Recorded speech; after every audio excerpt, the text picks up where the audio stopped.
Hello, everyone. Welcome to AI Agents Hour. I am Shane. I'm from Mastra. I'm one of the founders. Normally, we have Abi here. He's in Japan right now. His time zones are all kinds of messed up, so he's probably not going to be joining us today. But we do have a really cool jam-packed schedule. We're going to talk a little bit about what's happening in AI. We're just going to look at a couple things that were interesting to me and talk about them. We're going to talk about the MASTRA.BUILD hackathon results. The award ceremony was earlier today, so I'm going to tell you who won. We'll show a few examples from some of the winning categories, from the winners from different categories. And then we do have a couple guests coming on. We have Regina from Dex that's going to come on and tell us a little bit about Dex and also a little bit about something that she is co-hosting here coming up, I believe, in the next few weeks. Then we're also going to talk with another special guest, and you can see the last item on the screen: banana, pig, and muscle. I don't know what that means yet. Well, I do, but you will find out soon enough if you stick around. So we are going to be here for probably the next hour and a half. So hopefully you can all strap in, and we're going to do some fun things. All right, so let's start it off, and let's first talk about what's happening in AI. Before we do that, if you are in the chat, if you're watching this live, just know that whether you're on X, LinkedIn, YouTube, just send a comment if you have questions, if you have thoughts, and I will read them. I will pull up a lot of them on the screen if I can, and we will talk about them. So feel free to interrupt me throughout this live program. It's definitely more fun when I have my co-host here, but we will get through, we will endure, and we will do some fun things. So the first thing, let's go ahead and talk about some AI news. I'm going to go ahead and pull up my screen, and we're just going to review a few different, I guess, one article, one tweet, and one kind of, I guess, announcement. So 2 articles. We'll start with the first, and let's...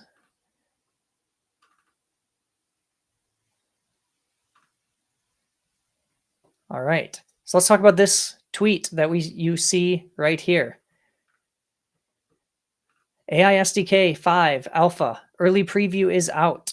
I'm not going to play the audio. I don't even know if actually you can hear this. If you update, play it. as it's been a long time coming and we can't want to stress is not ready for production or migrating your application. Hey folks, today we're announcing the alpha preview of AI SDK 5. This is an early preview of the latest major update to the AI SDK and comes with a ton of awesome new features, from a new language model specification through to a completely re-architected use chat and so much more. This alpha version is intended to give you an early preview of these new features, and I want to stress is not ready for production or migrating your applications just yet. We would love your feedback and bug reports, so if you do run into any problems, please do file an issue on GitHub with the V5 tag. We have a new page on our docs linked below outlining these new features, as well as how you can get started with the alpha today. We're so excited with this new update, as it's been a long time coming and we can't wait to hear what you think. If you have any questions, please do let us know, and happy building. Okay, so if you are one of the people that are watching this stream, let me know in the comments if you could actually hear that audio. We're still new to this. We're figuring it out. If you could hear it, great. You'll know that AI SDK has a new version coming out, and that's really cool. If you are building AI agents and you're using JavaScript or TypeScript, you're probably using AI SDK. If you're using Mastra, you're definitely using AI SDK because we are built on top of it. We use it for all of our model routing and tool calling kind of under the hood. So it's really cool that some of these new features are coming out. There's some new improvements to how messages are stored or created and sent to the models. There's improved use chat.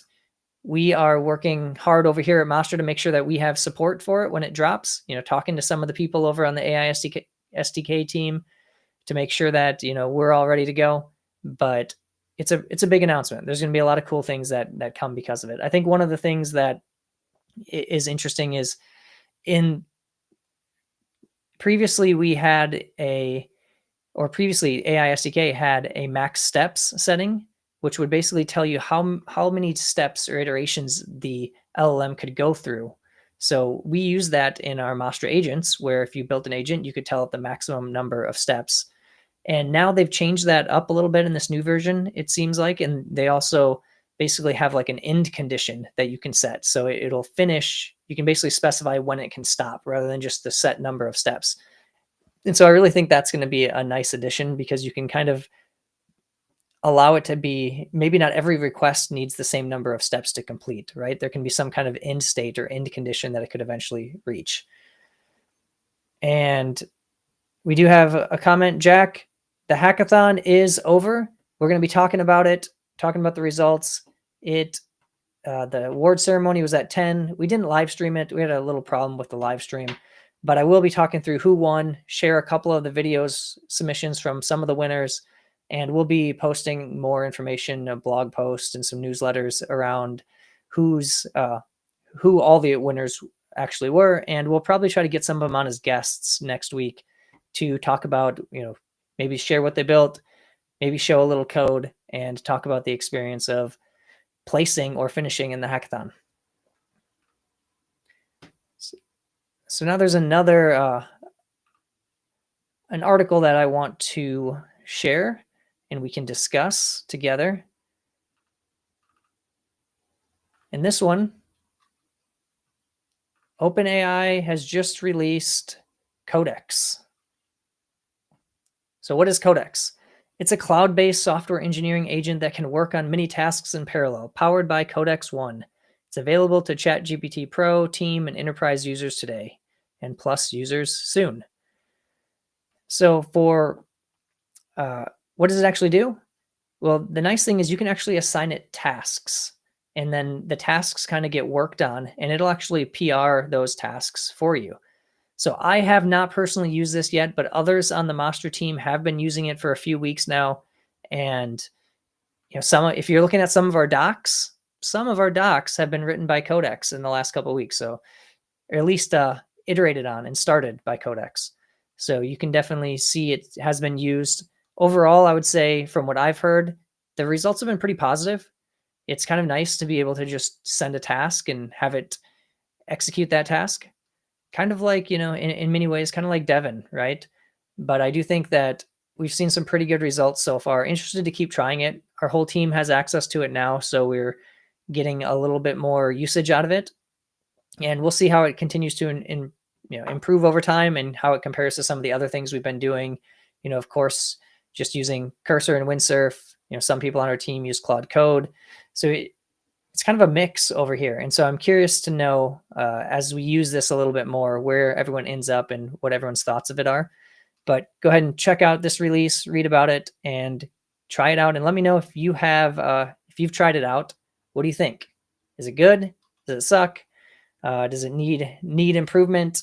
Where are we at, chat? And what do you think of this? So go ahead and read this article, learn a little bit more about it, and let me know. It looks like one person in the chat says they're using it, not so happy so far. Well, that's good feedback. Curious if there's anyone else that's using it and if you've seen good results yet. Now, the last thing that I would like to share is one more. And in this case, this came out, I think, yesterday. Windsurf Wave 9. We have a lot of windsurfers over here at MASTRA. I like to say that I'm in between Cursor and Windsurf depending on the day. I like to use both just to see which one feels right that day. Mainly because I can't make up my mind. And some days it feels like one is being a little nicer to me than others. And sometimes I need to, flip back and forth. But we do have Abi, if he were here, he would tell you that he's a windsurfer. And so he might be kind of excited about this. But I think it's very interesting. So Windsurf, from everything that I know, was basically spending a lot of Claude tokens, right? Claude was probably the most popular model for writing code, specifically in Windsurf. But now with the Windsurf acquisition, now they have their own front frontier models. I mean, it's really interesting that they're basically using their own models that are specifically kind of tuned for writing code.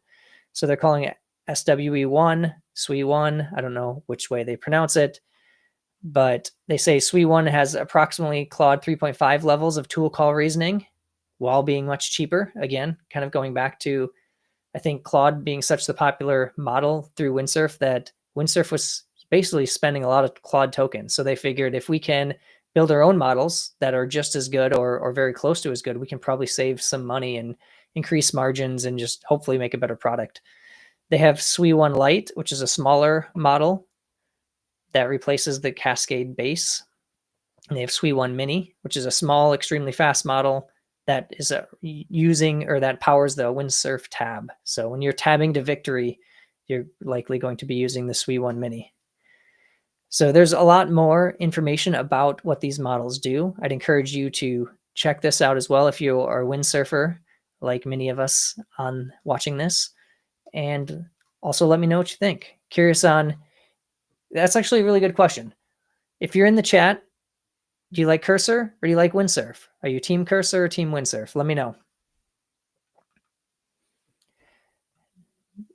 Now, next up, so that was what was happening in AI. Next up, we're going to talk about MASTRA.BUILD. So we just had our first hackathon over here at MASTRA. And today we had a judging session, we had the award ceremony, and we handed out a whole bunch of different prizes. So I'll tell you a little bit about how it all went down and give you a quick update. And then we'll share some of the videos from a few of the winners in the MASTRA.BUILD hackathon. So for those of you that have not been listening to the stream this week or watching the stream, you might not know that we had a hackathon all this week, Monday through Friday, basically with the mandate to build some cool agents with MASTRA. And we had nearly 400 people sign up for the hackathon. We had, I think, just over 100 submissions of people actually submitting results. And we ended up having it broken down into 3 categories of winners. We had a whole bunch of raffle prizes as well for anyone that created a submission was entered into raffle prizes. Everyone that submitted something is going to get sent this book, which is written by my co-founder, Sam, Principles of Building AI Agents.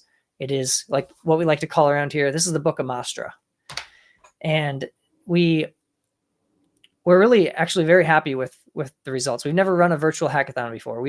I've taken part of in-person hackathons. I know a lot of others on the team have, but running a virtual one is a little different, right? It's kind of hard to even judge throughout the week how many people are building.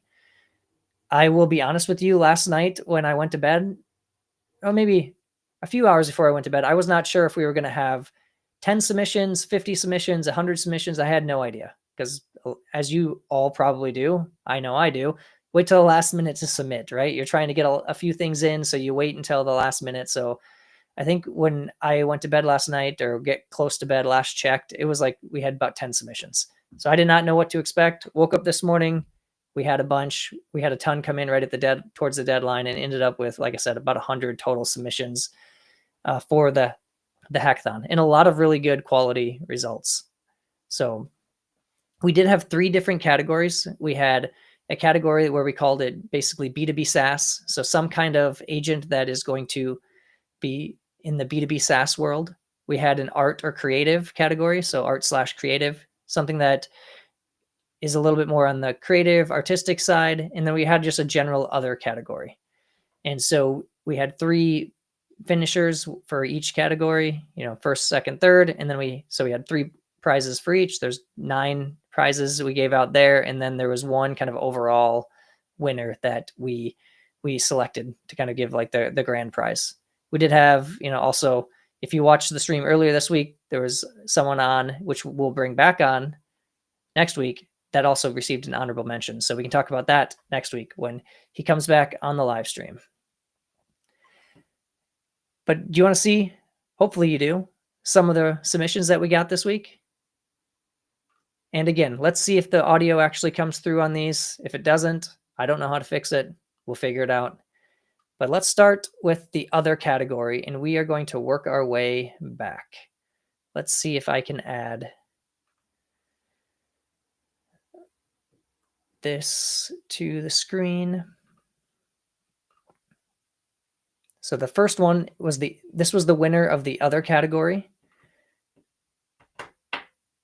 And I will be clear, we did allow people, as long as they disclosed that they'd started work on this beforehand. So this is someone that had started work before the hackathon, but they did have to share access to their code, so we were able to see how much they shipped during the hackathon week, and so what features they added and how they made improvements. And so this one had been worked on a little bit before. You can kind of tell by the level of polish, but the number of features that were added throughout the week and just the overall presentation was very good. And so this is the winner of the other category in the first MASTRA.BUILD hackathon. It's called MCP Lens. Let's watch the video. Hi, MCP Lens is Postman for MCP servers. Let's start by adding our server first. I click on the new connection and then enter resend, which is the service that I'm interested in. I have locally installed, so I can just use node. And then here are my arguments. I need to add the environment values for the MCP server to work. I just copy my key.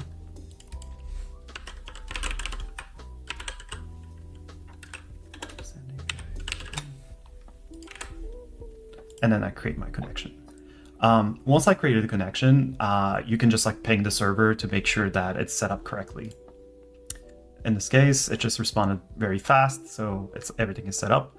If you're using NPX, the first initial installation can take a little while, but the second or the third execution is from the cache, so it will be super fast.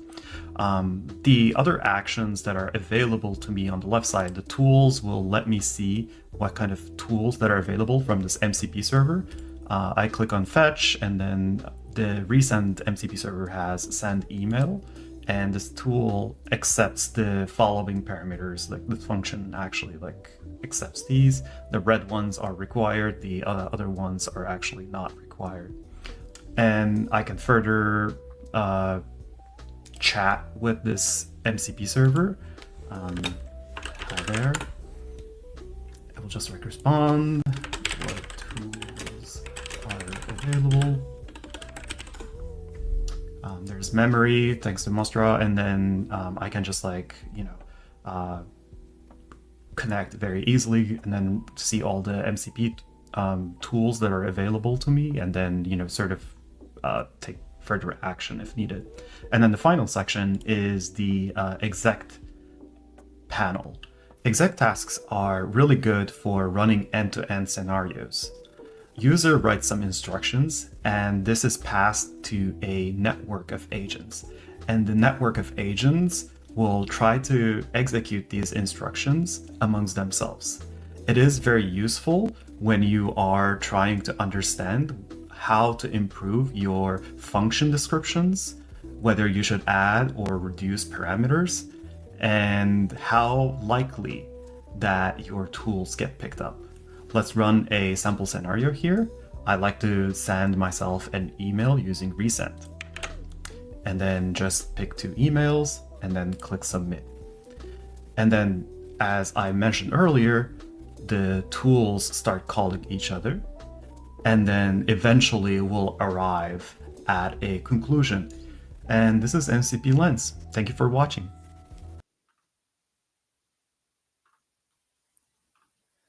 All right.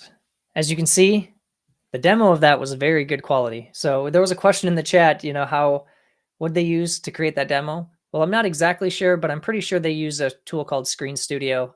I like to use it. It's really great for being able to create demos, have that nice zoom effect, kind of have something that feels a little bit more polished, and it doesn't take that much more time. It's still just a pretty easy screen capture tool. It tries to auto zoom for you and do a whole bunch of things. So highly recommend checking out Screen Studio if you are creating, screencast type demos. And I'm guessing that's what was used in that demo. So MCP Lens, first place in the other category. Someone asked in the chat, is it available? I believe he mentioned it was a Mac app, a Mac OS app. So maybe you can search for it. I don't know if it's actually live yet or if it's coming soon, but I will try to find out and post more about it. We'll see if we can get him on the stream. If you're watching, come on the stream next week. Let's talk about it. Let's talk about what you built during the hackathon week and how people can try it out. Honestly, we could incorporate some of those ideas into the Mastra Dev Playground. It's very cool. Next, let's talk about the art and creative category. So in this one, there was a lot of really creative ones. There were some that I would say were really good that didn't place because it was just kind of hard to select from. And there were some that were really well polished. I would say like the second place one had a really well polished UI. It was really well done from the whole overall product perspective. It was called like Ninja Recipe Creator or something. And I really liked that one. But I think the one that won actually was kind of the most interesting from the technical perspective. So even though you'll see the UI isn't quite as polished, it did some really cool things with human in the loop and really did some really technical things with Mastra workflows, kind of figured out some cool tricks. And you might have seen this person on the stream if you've been watching, because it is not the first time they've been here. They came on earlier this week and showed off what they were building. And I will say, although I did want Justin to win, I was not part of the judging. I was there observing, trying to help judges get to consensus, but I did not select this. So although not saying I wouldn't have been biased, I did not judge these. But let's go ahead and share this and we will watch Justin. And he was first place in the art creative category of the MASTRA.BUILD Hackathon.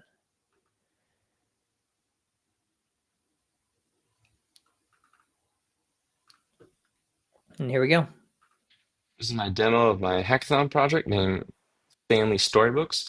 This is an application that is designed to a Mastra workflow with a series of steps that have human-in-the-loop feedback.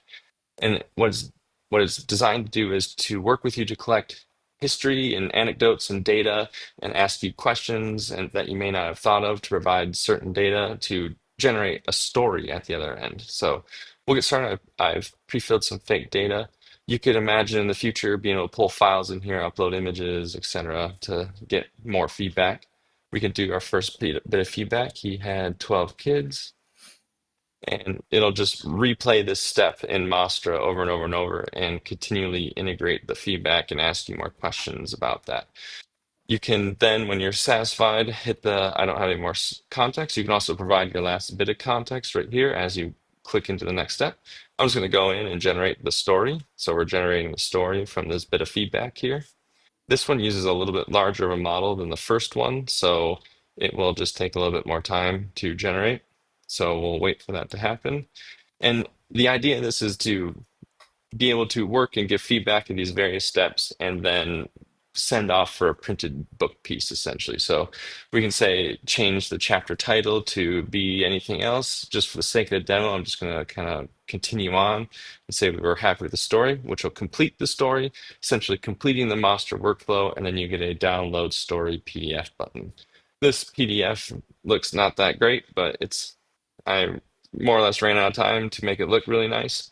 But you can see that the content is here and you have a deliverable to go out and get it printed or share or whatever. So that's my demo. Lots of work left to do, like auth and all that fun e-commerce stuff and whatnot. But here. All right. So that was the Family Storybooks MASTRA.BUILD Hackathon submission. Got first place in the art creative category. And I think from when I heard the judges talking about it, what they really liked was the fact that it had this human in the loop aspect. It would continue to run forever until the person basically, told the agent that it could move on to the next step, which was kind of a nice touch of just really ensuring that the story got created correctly. And I think just the vision of, okay, we could turn this into actually like your family's story, have it printed, send it off to a printer and actually have a physical something, kind of that intersection of agents into the real world in some ways, even though it wasn't completely finished, was something that I think the judges really liked. All right, now let's also share the last one. And so this one was the first place in the B2B SaaS category in the MASTRA.BUILD hackathon. And I would say, it also won first overall prize. And I think it's just a good combination of reasonably good technical challenge, very good execution, really good UI. So there's just a whole bunch of kind of things that it checked a lot of different boxes. So I think it just, it kind of really impressed the judges that it was just really well executed from the beginning. So we will share this one. This one is called Chameleon Invoice. So again, first overall and first in the B2B SaaS category of the MASTRA.BUILD hackathon. And there's no voiceover on this.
All right. So that was the MASTRA.BUILD hackathon winner. Very, very well done overall. Like I said, kind of a great level of polish, pretty good technical implementation for how they pulled it off, and it was really great to see. So again, thanks to everyone who participated in the hackathon. Like I said before, we had over 100 submissions, so judging was very hard. There's a lot of good, some really good, well-polished, well-built submissions that did not even place. And so it's always tough. I know the judges really did struggle with, one, just being able to review that many submissions. We weren't quite expecting that many to come in. And so we had to make oftentimes somewhat hasty decisions on how to compare, because we couldn't dig through every line of code. Even though we had access to all the code and what they wrote, we kind of had to do some scanning and see how do they structure things, how they built it, the overall execution. But we will be sharing out in our newsletter, which you can sign up for if you go to MASTRA.ai. All the winners will have a blog post where we'll probably mention them all, and then we'll try to get some of them on the live stream next week. So if you submitted a result or a submission and you want to come on and talk about it, share some of your code. We always like to look at code here when possible. Please let me know. Find me. You can see me on Twitter if you are not following me already. My DMs are open if you want to come on, or if you're in the Discord, the MASTRA Discord, you can find me there as well. And with that, we now have a special guest we're going to be bringing on today. And I haven't talked to Regina for a little while, so this will be the first time I think I've talked to her in, I don't know, a couple months, I think. So let's bring her on. Regina, are you here? I don't think I can hear you for some reason. It wouldn't be, oh, I think I can hear you now. Awesome. Hey, Shane, how are you? Good. How are you doing? Doing well. Yeah, it's been quite some time since we last spoke in person. Yeah, I don't remember if it was like the YC end party or the YC demo day, but yeah, it's been a while since I've seen you last. Yeah, I think it was probably one of the YC end of batch parties. Yeah, exactly. Well, it's good to see you. Good to chat. And yeah, I know you have maybe before we jump into some of the things you want to talk about, can you tell me a little bit about yourself, a little bit about Dex? Yeah. And then I guess anything else you want to chat about. Yeah. So hey everyone, I'm Regina. I'm one of the co-founders and the CEO of a company called Dex, also from YCW25. What we do is we're trying to build an interface that's better for humans and AI to work together. So co-working rather than full-on automation. And what we're currently working on is basically Cursor, but for operations people. So what that looks like is it's a browser native Copilot. As of today, it's on the browser, it's a Chrome extension. It kind of feels like Chrome having a brain.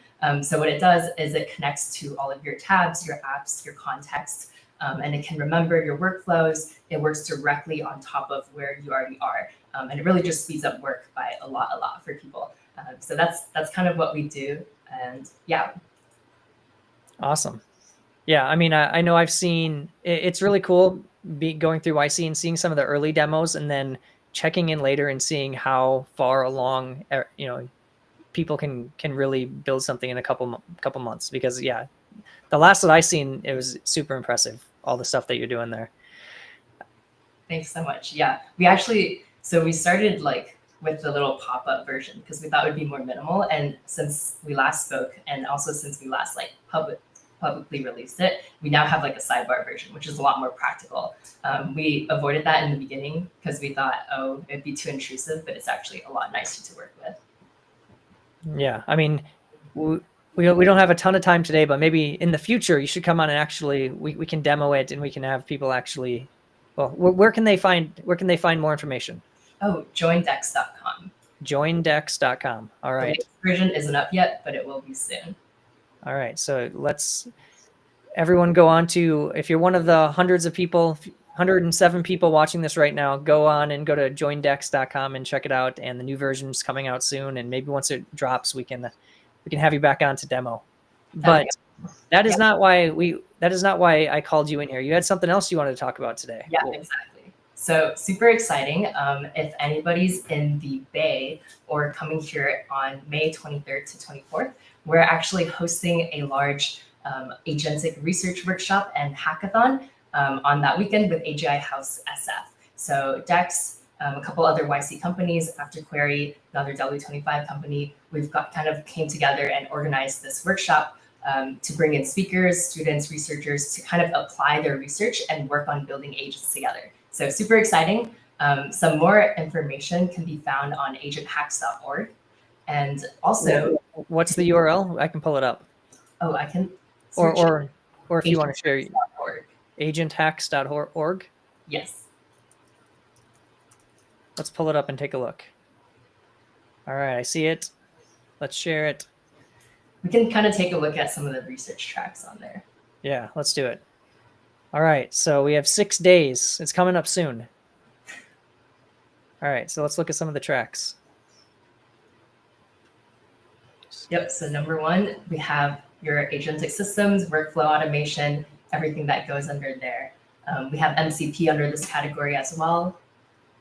Some knowledge graph stuff. So how do you turn a workflow, whether that's from like a video or the website, into directly a repeatable knowledge graph or workflow that can be reusable? Cool. There's some example challenges there. Yeah. Number 2, we have interfaces for HCI, human AI collaboration. This one is one of my favorites. So we're trying to create new ways, creative ways for the AI and the human to kind of hand off. So for example, in the browser, that could look like a magic mouse that can do actions and kind of like sparkle, or maybe like different voice interactions directly with your computer. Okay. Yeah, I have questions on this, but let's keep going and we'll come back. Sounds good. Okay, personalization of memory, super important.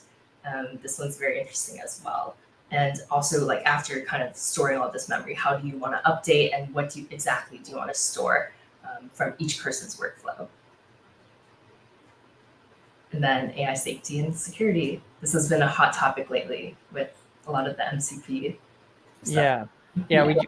We just had what we're calling our security corner. Was on our live stream yesterday. We had Ali, she's focused really heavily on helping companies with SOC 2, but also with agent security. And so she came on and talked a little bit about security, and we're gonna be making that kind of a reoccurring thing because security and safety of these LLMs and agents is very much a hot topic as well. Yeah, for sure. So I do have some comments and then some questions. Comment if you're in San Francisco and you go to this, you should be using MASTRA. MASTRA would be perfect for a lot of these categories. So shameless plug number one for today. I think MASTRA would help you move much faster in a lot of these categories.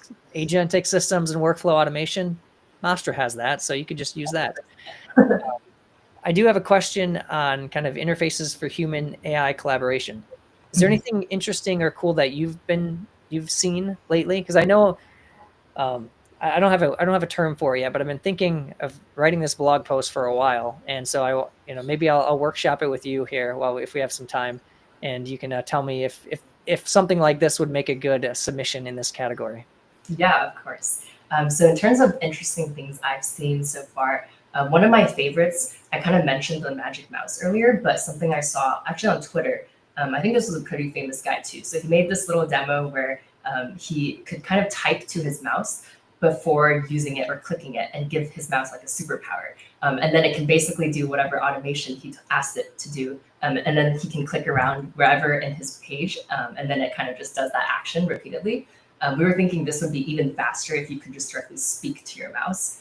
That's one thing. Another thing I was kind of looking into is kind of similar to Super Whisper, where you can kind of speak and then your computer hears or like kind of dictates it.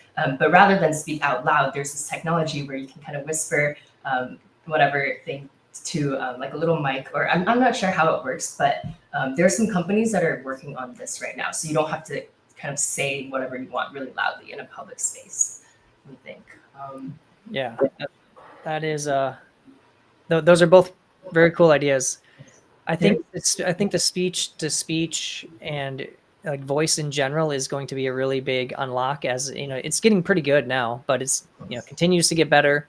I think we'll see a lot more just as far as like how you can interact with these models, these agents, once voice becomes almost undetectable from humans. It's already getting there, right? It's already very close, but I think there's still some latency. You still see issues from time to time, but I think voice is going to be big. I also think, and I don't know if it necessarily falls into this category or not, but I've really been thinking about I don't know what the right term is. I'm almost like coining it adaptive UIs. I don't think that's a new term, but I think others probably have better words for it. But I do think that the chat interface is great, but you almost have to know what to ask for. There's a lot of like extra things you have to typically say around, like the context you have to pass in order to get the agent to do something. So I think this idea around more adaptive UIs, which you could almost think of like something like Photoshop back in the day. You go into it the first time and you have so many buttons to click. You have a chat interface might help, right? If you just had the chat interface. But what if you just only saw the buttons when you asked for them, right? Whether you talked to it, whether you did use a chat interface and you said, okay, I need to make this thing bigger. And then it showed you the resize tool, showed you how to use it the first time, and then it would stay displayed wherever you wanted it. So your interface might look different than my interface, but I've kind of discovered it over time rather than just be given all these tools on the onset and trying to learn everything that can be done. So rather than see everything, it adapts to where I'm at and the skills that I have. So someone who's actually good at design, which isn't me, would maybe have 100 tools and I might only have 10 because that's all I can really handle, Yeah, 100%. That's actually something we also think a lot about. Personally, I think like the future of websites, these different companies will start doing that, right? Like they will have personalized websites when a person kind of goes onto their site. But as of today, we were kind of thinking there's still quite some way to kind of get there. So what we're doing at Dex is we're actually creating this sort of adaptive UI for each person, where based on their workflow, based on what they're asking for, we're kind of surfacing different types of UI to the user that help them with that workflow rather than a chat interface. So yeah, we're super excited about this topic as well. Yeah, totally. It seems like something we're going to see more of. Yeah, I haven't seen a ton of good implementations yet, but I know, it's still early, and I'm expecting to see a lot more over the next 6 to 12 months for sure. Yeah. And then personalization and memory. This is a really hot topic with us at MASTRA. We're spending a lot of time working on just our memory implementation in MASTRA. There's been some really good, and I'll have to find the link and share it at some point. Some really good new implementations. I think from maybe it's from Mem0. They released some stuff pretty recently, and yeah, there's just a lot going on in the memory space. Yeah, for sure. All right. Well, this has been a lot of fun. Regina, anything else? So first of all, if you are in the SF area, the 23rd and the 24th, I'm assuming you still have spots available? Yes, there are spots available. I think it's a bit difficult to figure out how to sign up. So actually, there's no public sign up. You have to go to one of our LinkedIns, either through this website. So I think there should be a LinkedIn link at the bottom. We've mostly been pubbing it out just from like my LinkedIn, the company's LinkedIn, After Query LinkedIn. And there's like you kind of have to DM or drop a comment, and then somebody will send the invite over. So it's not this Luma. Oh, is there a Luma attached? There's a Luma now. Okay, awesome. There's 82 going. I will not be in San Francisco at the time, so I unfortunately will not be able to be there. But if you're listening and you're going to be in San Francisco, seems like a pretty fun way to spend a couple days just hacking away, building something cool, and obviously potentially winning some prizes. So actually, you can't see the Luma for some reason. So now let's see if you can. Now. So there you go. So there's a Luma. If you click the apply now button, you'll get to this. You can request to join. Looks like you have quite a good group already, large group already going. So there are some pretty cool sponsors and speakers too. We haven't announced speakers yet, but it's pretty exciting. Yeah. So thanks, Regina. Thanks for coming on. Thank you, Shane. Yeah. It was great talking to you. All right, everybody. So if you're just joining, we've spent a little time talking about some news in AI. We talked about AI SDK v5. We talked about OpenAI's Codex. We talked about models directly, or Windsurf building their own models. And then we talked a little bit about the MASTRA.BUILD hackathon. We shared some results there, and we'll be having some of those submissions, some people that submitted results to the hackathon come on the live stream next week, talk a little bit about the process and what they built. We just talked to Regina from Dex, talked about this hackathon that is getting hosted next week. So just 7 days from now. But now for the moment that I've been waiting for a while, because I just really want to talk about something Erik has done in the past, which was really fun for me. But also I want to talk about what he's doing now and in the future. So I want to bring on Erik. Erik, what is happening? Hello, how you doing? I am doing well. I'm doing better now, man. This is good. Well, I appreciate the intro. Super excited to be on here. Yeah, and my first MASTRA live stream, hopefully one of many. Yeah, I would hope so. And I wanted to leave you can see the title at the bottom of the screen, Banana, Pig, and Muscle. I mean, if people don't stick around to see that segment, I don't know what we're doing here. I know. I keep my naming tight and provocative. Yes, it works for me. I don't know if it works for the 125 people watching this right now, but it definitely works for me. So, yeah, I guess. Yeah, tell me a little bit. Yeah, tell me a little bit about just real quick, a little bit about you, and then I would really love to spend a few minutes talking about Banana, because. Yes. Well, my name's Erik. I'm a software and developer tools founder based in San Francisco. I've been in San Francisco for about 5 years now. Been full-time building developer tools during that time. I'd say my most known piece of work would be what we're about to talk about, a serverless GPU platform called banana.dev. This was popular primarily through 2022, 2023, when all of the Stable Diffusion, Whisper, and a lot of these self-hostable models, open source, were coming online, and people were looking for a place to deploy their fine tunes. So we were an inference platform for that. And then following a further train of iterations and personal life changes, I ended up in YC with a new company called Pig. That's where I met Shane and the MASTRA crew. And now we're working on an open source framework or engine called muscle memory that helps agents repeat highly repetitive tasks.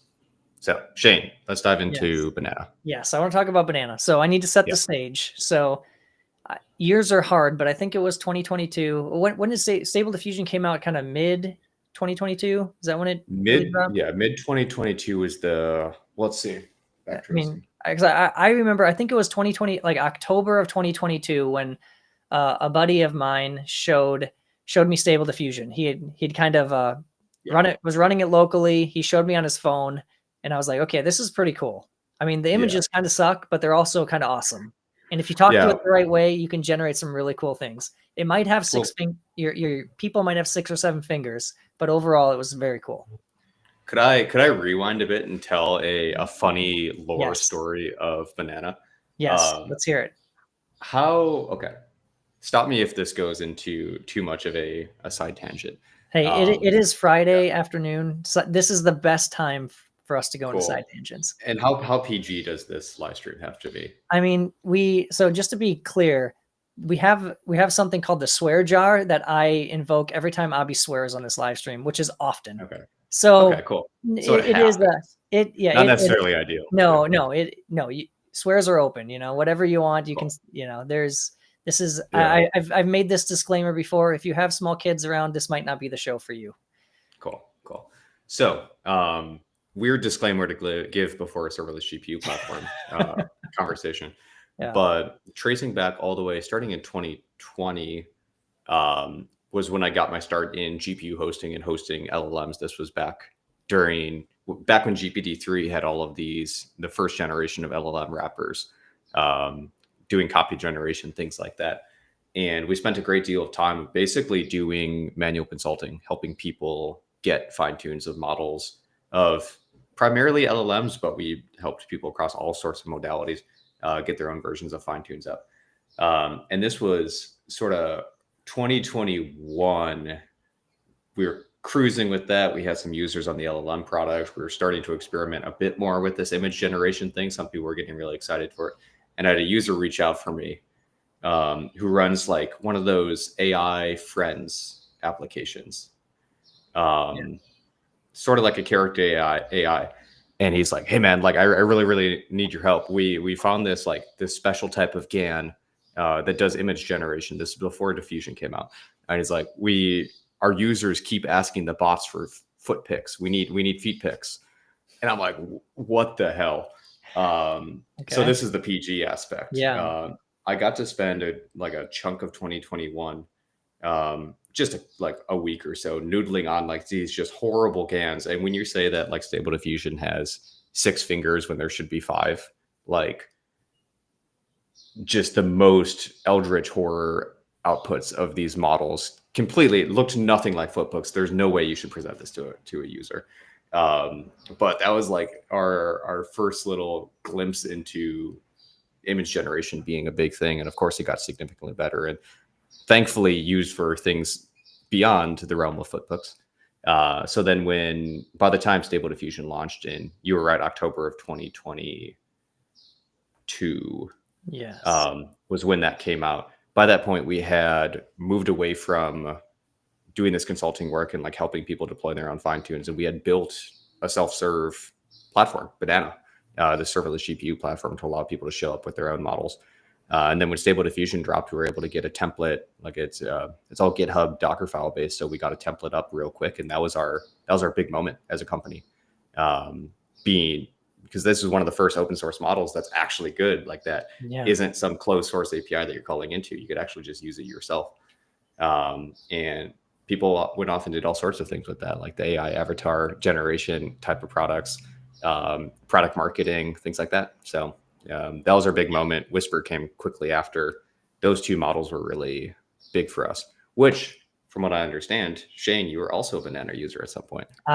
So yes, candidly, I have a product. Footpic generator? I do not. Good idea maybe, but no, definitely not something like that. But I do have a product, and I'm not going to share the website because it is still live, but it clearly doesn't work because if you go to it, it's trying to point to a Banana URL that obviously is not going to work right now. So, so what it was is, my friend in October definitely showed me Stable Diffusion. It was really cool. I was like, this is really neat. I got to figure out like how do I build things around this? I'm a builder. I like to build, whether it's toy projects or things that I actually like get people to use. And so another friend and I started building basically like a party game. So if you're familiar with like Jackbox games. Oh yeah, I love jetpacks. Yeah. And so we built a game, and the game was called Caption This, but essentially you could either draw an image and then it would take your drawing and turn it into like an actual image, and you'd have like different, settings of that would basically like update the prompt of what it would send to Stable Diffusion. So it'd be like, I want this to be like a sci-fi type look, or I want this to be like a cartoon, and it would take your drawing and then turn it in, kind of like, Drawful or whatever, but it used AI in the middle to like enhance the image to actually make really cool, interesting things. But part of the appeal was that Stable Diffusion was good, but it wasn't that good, right? And so it's like you'd sometimes get these random things. You could either draw, or you could like prompt an image. And when you'd prompt an image, it could give you some of these, it'd give you a couple of options. It could give you some random stuff. And then you'd select one, and then the other players would like make captions, and you'd vote on the funniest caption. Right. And so it's more like a party game where you just, would try to make the other people at the party laugh. It went well if you were drinking, but it was just funny. And this was like in October or around then, when Stable this Diffusion was just bad. Yeah, it was I mean, probably, it was I think it was clearly probably the like best of its January. type, but I think it was like around like January, February timeframe when we were like really like testing this. Maybe late December. I don't know the exact dates. Dates escape me a little bit, but yeah, it was definitely pretty early, and we had some friends using it, and so it started with just running. We just hitting a server on one of my friend's basements. He's like, and a server would go down. And I was like, okay, dude, you gotta go kick the thing. Spin it back up. It's not working. We're trying to play this game.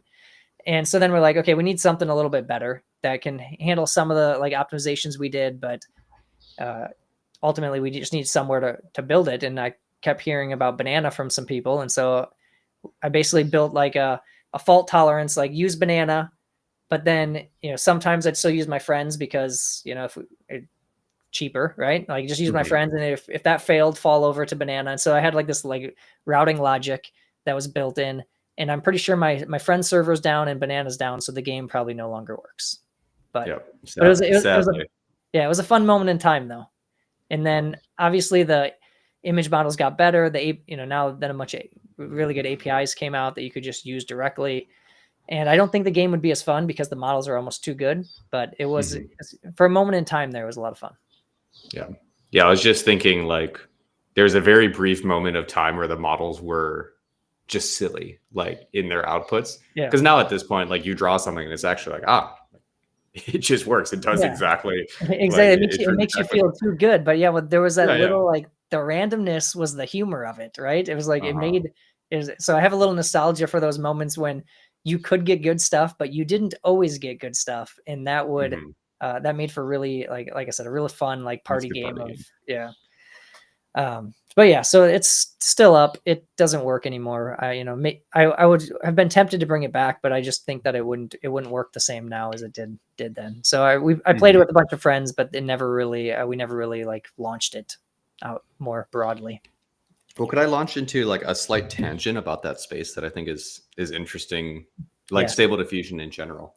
Yes, let's do that. I believe a very large amount of our user base at Banana was fueled by what I'll just call entertainment. It is the novelty of seeing current capabilities of models and being able to test it yourself on whatever edge cases you want. And like really tinkering with it. So in a way, it kind of felt like there's a half-life or a shelf life of the value that a Stable Diffusion model is providing you, especially during that era. Now it's good enough that you could actually do proper, say, media asset generation and things like that. But back then it was like, look at funny picture and see it completely screw up when you drew a spaceship and it turned it into a cow or something. And that was just fun. That was like, there's a lot of entertainment value for a while. Yeah. I mean, I spent a long time just writing prompts into Stable Diffusion, right? And just trying to get good results, trying to get funny results. I mean, it probably too much time. I mean, I just remember spending afternoons of just like sending prompts to Stable Diffusion to see what I could get it to create.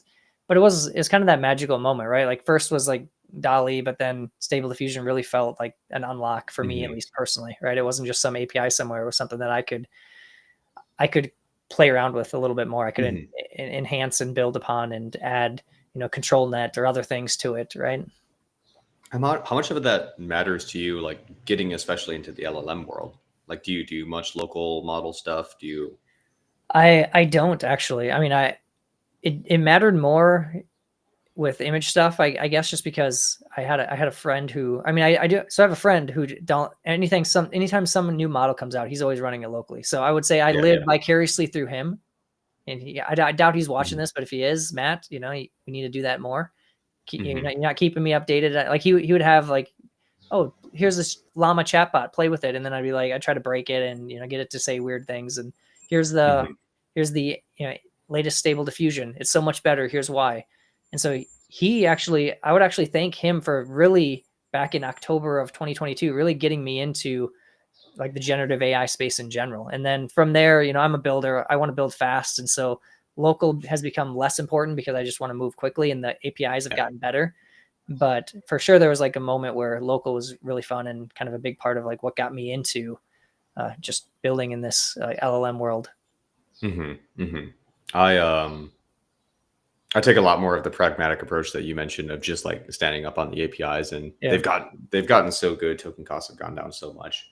I Yeah. do think there is like a nice democracy aspect of having models on your machine, but like uh, they closed source APIs are just going to be so much more optimized Yeah. It's just one than of those anything we could things. ever get. Yeah. Unless you need it for like intense security reasons or something like that, I Mhm. just can't imagine for the average person ever wanting to spend the time other than to literally learn in hobby projects, right? I mean, Yeah. I think there's value in learning more about how things work. That's, yeah, I always like to Mhm. think around with like Raspberry Pis and such, but I don't have a lot of them sitting around doing real things, right? They were like Yep. toy projects that were really good to learn on back in the day, but are less applicable in I guess the real commercial world. And in a way, that's where the serverless GPU space broadly has gone. It ended up being a lot of just tinkering hobby projects, nothing necessarily complex. Things for you and your friends to learn what it feels like to run a model yourself, and you don't have a GPU in your house, so you just got to go find one somewhere. Yeah. Yeah, exactly. And I think that was really it for me is that, my friend was running GPUs in his basement. I was not, Mhm. right? And Yeah, so yeah. Banana was great for me at that moment in time, and also just like a little bit more scalable, and I could make sure that I could have 10 people playing instead of just 2 or 3, and it would all work. Which is work. Yeah, yeah. Yeah. It was a super fun to work on, and I Yeah. feel like And um, we made an impact. We ended up being, I'd say, one of the leading serverless GPU providers of the era, and it was nothing but a great time. I loved it. yeah, I mean, I remember just hearing about you on podcasts and such as I was really getting into the AI space, and that's how I found Banana, right? It definitely had a moment, and also just a ridiculously awesome name. Yeah, I mean the names. It but before Banana happened on a whim. Like I saw that the domain was available. We were called Boost before, which in retrospect is a stupid name. Um, and I'm like, yeah, like this is fun. Like I'm just gonna pick up this Yeah. domain and see what happens. And I think it ended up being probably the number one reason people liked us. Frankly, in terms of specs, we did not have the best serverless GPU. It wasn't the cheapest, it wasn't the fastest, but people remembered it and cared about it for some reason. Yeah, it had like And it was funny. It had a good enough brand around it. There was just something. yeah, There was a sense of appeal, right, to it. And I'd say that, yeah, it definitely hit me, and obviously hit a lot of other people at the time too. Mhm. But eventually, as we know, like APIs became more standardized. It became easier to run. You know, not need to run these things on your own GPUs. So Mhm. tell me a little bit about Pig, and then we can go for a while longer. I don't know how much time you have, but we don't definitely need to spend some time talking about muscle memory too. So Yeah, yeah. I have no hard stops here. I'm happy to keep jamming. Um, so Banana ultimately had to shut it down. Unit economics reasons related to a lot of the users were more hobbyists. They weren't necessarily growing. And that just leads to not making much revenue, unfortunately. So we couldn't maintain the business. We had to wind it down. I spent most of 2024, did a bit of time on sabbatical, then went and worked at actually a competitive serverless GPU company, Modal, which is the one company I would highly recommend that is still doing serverless GPUs that I think is going to be here for a very long time. So go check them out. Shout out Modal. And I was ultimately just brainstorming what the next thing would be. I know I was a founder at heart. I knew I wanted to get back into developer tooling and infrastructure. And a moment finally happened where a friend had a need for a product that he brought up and said that I was the best founder to work on it. And it was what ultimately became Pig and what we went through YC with and ultimately had to do little pivots through. But the idea was serverless, headless Windows machines in the clouds, meaning agents are like have gotten to the point of capability where they're able to look at screens, like literally screenshots, and guess coordinates of certain button elements through tool calling. And the result of that is you could actually build agents like literal while loops or MASTRA agents that are able to interact with tools to take screenshots, interact with tools to drive the mouse and drive the keyboard, and build full-on automations that could go and be an AI employee is like the aggrandized version of it. But like more pragmatically, if you have a specific workflow that's super repetitive, you could just have an agent go off and do it, and at every step of the way, it screenshots and decides what it wants to do. So the original, go ahead. So similar to how there's quite a few pretty good browser type agent tools, right? You have browser use, you have browser base, you have a number of others, but those just live in a browser. You actually were doing the same thing for Windows desktop. Windows desktops. And this was very, very intentional decision.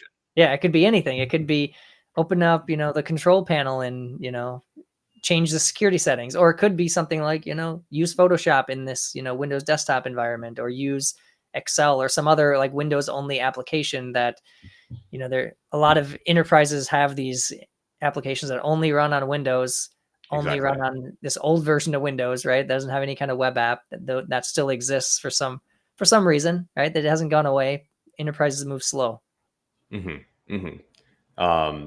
The way I like to think about it is when you're building it. Actually, let me step back.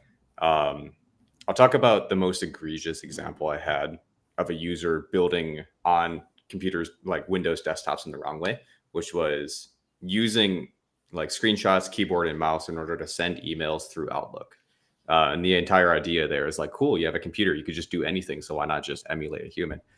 And I think like with agents, you need to be very critical about, do you have access? Do you have more programmatic access to this capability elsewhere off platform? So emails, that should definitely just be an API call. That's a tool call. And then that sort of introduces a sliding scale of like, are there existing APIs for it? Cool, that's your tool call. Are there no APIs, but you could scrape it? Great, go do web scraping.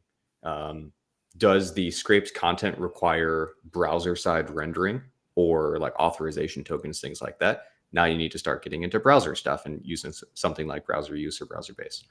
And then like the final line is desktop applications that have no APIs and nobody's updated them in many years, but because it's running on a computer's like a Windows environment, a computer environment, random things always do happen. There's always pop-ups. There's always slow loading of a window, things like that, maybe dynamic fields within the application.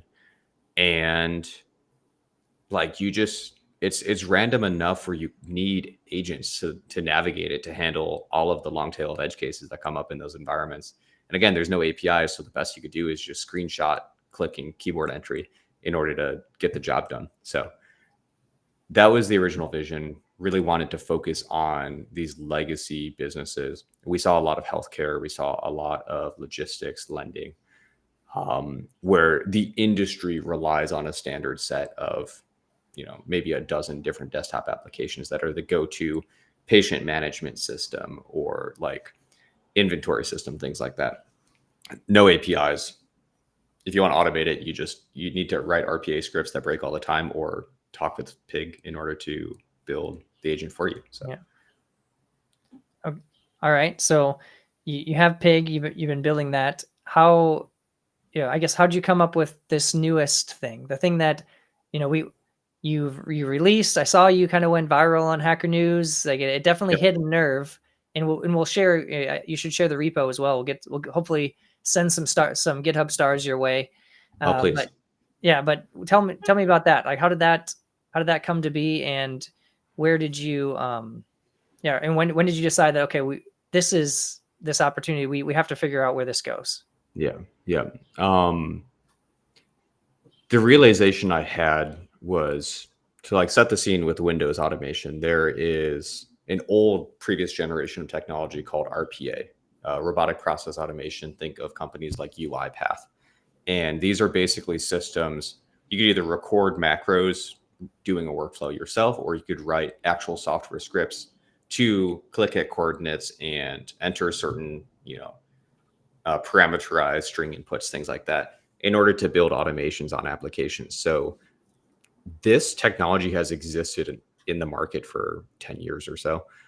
People have been using it in order to effectively get an API layer on top of applications that don't have an API.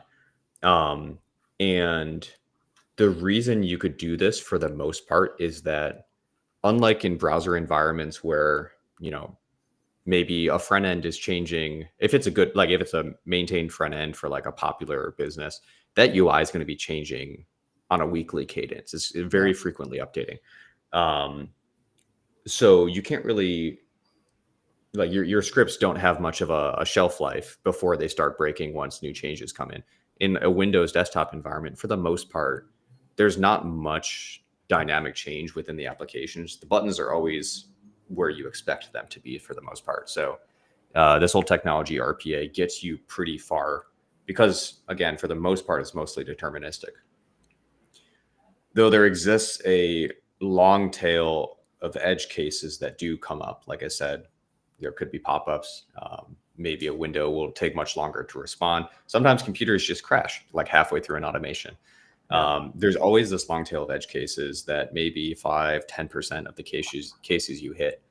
And even if you have RPA chugging along and doing 90% of the workflows, you're constantly on edge. You're basically on pager duty as an operator of the system. In order to, you're constantly checking, has the RPA gone off the rails? Has something broken? Is there a mortgage that is halfway through being submitted that if we don't submit, we're now liable for millions of dollars?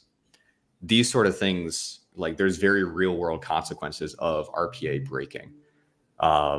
So that is what causes people to come and want to use computer use agents like what we were building at Pig.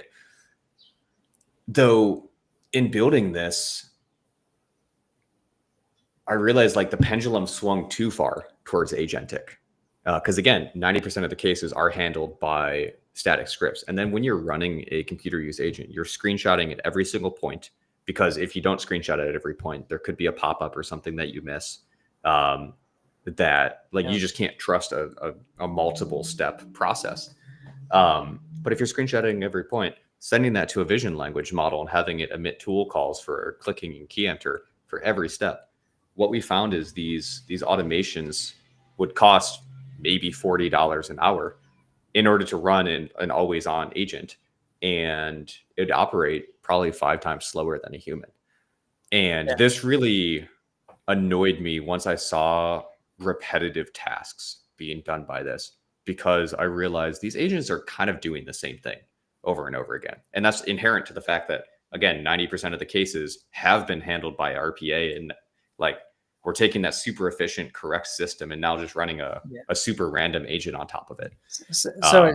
So I would, when I think about this, and we see this at MASTRA when people, because we have agents and we have workflows, and agents are very, very non-deterministic, but very flexible, and workflows are much more deterministic and a little bit less flexible, right? Like you can build it both ways. But I would see kind of in the Windows desktop world, you said the RPA, right? That's the acronym. RPA is probably going to take me longer to write, where I could probably just give an agent and tell it what to do, and it would probably do it right most of the time, but it's going to take longer. It's going to be taking all these screenshots along the way. It's going to probably cost a lot more than if I just would spend the time and make it a little bit more deterministic, especially if it's software that doesn't change. Exactly. Right? Yeah. The thing I realized is that what users wanted wasn't an agent. They wanted RPA to get fixed. The 2 panes of RPA are the initial implementation is super hard, and it's very difficult to catch all the edge cases. And then there is the brittleness. When it breaks, how do you recover that? Those are cases where an agent is exceptional. An agent, like you could literally use a coding agent to code an RPA, and then cool, now you just have deterministic software that you go off and run. So upon realizing this and seeing that users didn't care that it was agentic, they just wanted that final 10% long tail of issues to be solved. We started building this new system called muscle memory. It's an open source behavioral cache for agents. So effectively it allows an agent to explore and automate. Oh, there we go. Cool. It allows an agent to automate a random environment, such as a computer environment, where sometimes you could just have random stuff come up. It allows it to explore and discover a trajectory through an automation, a workflow in a way. But then we cache those tool calls so that the next time you encounter that exact situation and that exact task, you could actually look at, the previously observed workflow in the environment that it was in and determine, oh, you could actually just replay deterministically the tool calls. So in a way, it's kind of like a code gen bot. We don't have it generate scripts like in Python or JavaScript, but we have it generate a record of actions that are taken on the environment. And then the next time the environment's seen again, you just replay those actions. No LLM in the loop. In the case of computer use where buttons aren't changing location, nothing really comes up all that often, you could be saving 90% off of your LLM bill because that 90% is running on these learned trajectories, these skills, these behaviors, rather than requiring an agent to make the decision at every single step. So this is the goal of MuscleMem. It is built to generalize beyond computer use to any automation that is running in a dynamic environment, but very much inspired by this frustration I had with computer use, seeing us use agents for something that definitely should have just been code. Yeah, I mean, I think that it's a really cool idea of this idea of where why not, you almost need, you're caching your computer use in a way, like simplified way of saying is you're kind of caching it until until the cache breaks, and then you're going to use. Yep. And that's the tricky thing. Like, let me dial back to the, you need to, when you're running an agent, you must screenshot it every single step. Otherwise your system does not have awareness of what's going on. You can't run a series of multiple steps, or I'll call it a trajectory, safely, because maybe you get halfway through that and the environment unexpectedly changes. The main concern of muscle memory is cache validation. It's like, we don't build the agent. It's not an agent framework. In fact, once we get a TypeScript version out, we could definitely just slot on top of Mastra as a caching layer, and let people build their agents however they want. The only concern of muscle memory is reading into the environment at action time to determine, is it still safe to do this? Like, are there basic features that we could look at in the environment that don't require an LLM to make a big decision? And if so, cool, it's a cache hit, proceed. Otherwise, cache breaks, fall back to the agent. Yeah, definitely looking forward to, the TypeScript. We have on this live stream a preference towards TypeScript, but understand that that a lot of the world is still in Python. So yeah, I mean, I'd like it to get there. I think ultimately this product is actually more of a database than it is like an agent framework. It's a database of previously explored environments and the actions taken in them. So it's definitely going to get to the point where we have some shared core that's native and fast, and we have pretty thin layers of Python and JavaScript, TypeScript on top. But yeah, pretty unexplored. I think it's a new product category, so sticking in Python for now until we figure out what the APIs actually even look like. Yeah, it's best perfect it, or perfect's not the right word. Definitely improve it in one area, get some opinions and strengthen those opinions before branching out. Yeah, the whole make it work, make it fast. Like we're still making it work. It's very much, obviously, go out, use it. I would love for people to use it. Give it a star on GitHub. It's called MuscleMem by pig.dev. Yeah, I'll post the link here on the screen so people can get there. But definitely go out, give it a star. Let's pump those stars up a little bit. Mm-hmm. Mm-hmm. We had a Hacker News launch just 2 days ago that went super well, and I want to keep the star velocity going. Yeah, I mean, There we that's go. We got another one just now. Hell there yeah. we go. Yeah, if you're watching, I know there's been some talk in the chat. We haven't been able to get to all the chat questions, but if you want to give us a star, now's the time. And while you're there, find Mastra. You can give us a star if you haven't already. Have I started Mastra? I feel like I have. I mean, I hope you go there and say no, and then then I'm going to click you off the stream and act like this conversation didn't happen. No, I'm kidding. I have very bad news for you. I hadn't started, but Okay, good news see ya. for you. You have 1 new star. Yeah, Bye. see you, dude. No, I'm just kidding. No, for those of you that are watching though, like, let's go give Muscle Mem a star. Let's keep the star train rolling. Let's call this the star stream, and go out and star Mastra if you are on GitHub. But yeah, the Hacker News launch went well. I mean, I saw it on the top page. Gave it an upvote. Thank you. Yeah, I think it strikes a chord. A Yeah. lot of people are thinking about this exact problem, given that computer use has recently become a very valid way to build agents. People are realizing just how terribly overkill it is for the most part.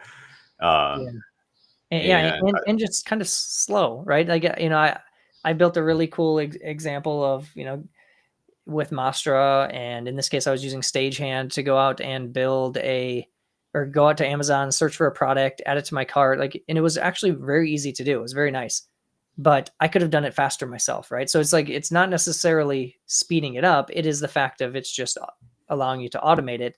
But if you're doing the same mostly deterministic steps every time, then it can definitely, I can see how it's overkill. Yeah. And I think the reason we made it a general purpose engine is it extends beyond computer use. Think about, I mean, even human, not to anthropomorphize it too much, but human muscle memory is the inspiration for the name and the project. We only have so much cognitive capacity to figure things out. And the brain should only ever really be involved with decision making once you're on a cache miss scenario. When you're out walking in the street, that's all cache hit for the most part, unless you trip, then it's a cache miss, you got to recover. It's just it's like driving, right? When you first started driving, you had to pay attention to everything, and you were very stressed and very high alert. And if you do it enough, now it's just pretty second nature. You almost don't pay attention enough because it becomes so muscle memory. Exactly, and the result of that is token costs go down, speed goes up. You're not round tripping to LLMs anymore if you're doing the same thing you've done 1,000 times before. So that's a lot of the goal. Yeah, good analogy. Well, Erik, how can people follow you? Obviously, they can go to the Muscle Mem GitHub. We shared that, but yeah, what's Muscle the best Mem way? GitHub is great. I am a fiend on Twitter, unfortunately. So that is the best place to find me. Thanks for sharing that. I still call it Twitter. I haven't gotten onto the X train yet. I mean, the problem is I'm like half and half. So if you've been watching this live stream, sometimes I'll say X, sometimes I'll say Twitter, sometimes I'll say Twitter/X. I don't know. Yeah. I'm in the Everything middle. app is a good mimetic way to go after it. Yeah, exactly. So I mean, I still I have a preference towards Twitter myself. Yeah. So X, I tweet about, or I put out X posts frequently, and I'm always on there keeping up with what people are up to. Also, just if anyone's interested in reading more about the thesis behind Muscle Mem, how do I post in chat? There's a private chat here. Otherwise, if you post in the private chat there, I will. I'll drop it in. Why don't we just pull it up? I'll share the screen and we can just look at it quick, and then This is my launch manifesto for Muscle Mem, which I put out a couple days ago, really describing a lot of what we discussed here. Of computer use is mostly repetition, and using agents for doing that is a waste of tokens. So how do we remove those LLM calls from the automation? Yeah, it looks like a good lengthy read for people if they want to see the thesis behind it. I like the graphics as well. So go there, erikdunteman.com/blog/muscle-mem. You can check it out. Looks like, it's a video? That's a demo video, yeah. Yeah, so you can see the demo video. You can get a free ad read in this live stream from monday.com. But let's wrap this up. It's been great talking to you, Erik. I think people should follow you on Twitter. They should check out Muscle Mem, give that thing a star, And yeah, I'm hoping definitely if you do get to the point where you want to show some kind of demo or share some code, love to have you back on and just walk through, a real example. We like to show code here. I didn't get to show a lot of code today, so I feel bad about that for those of you watching. We will show more code next week in the live stream.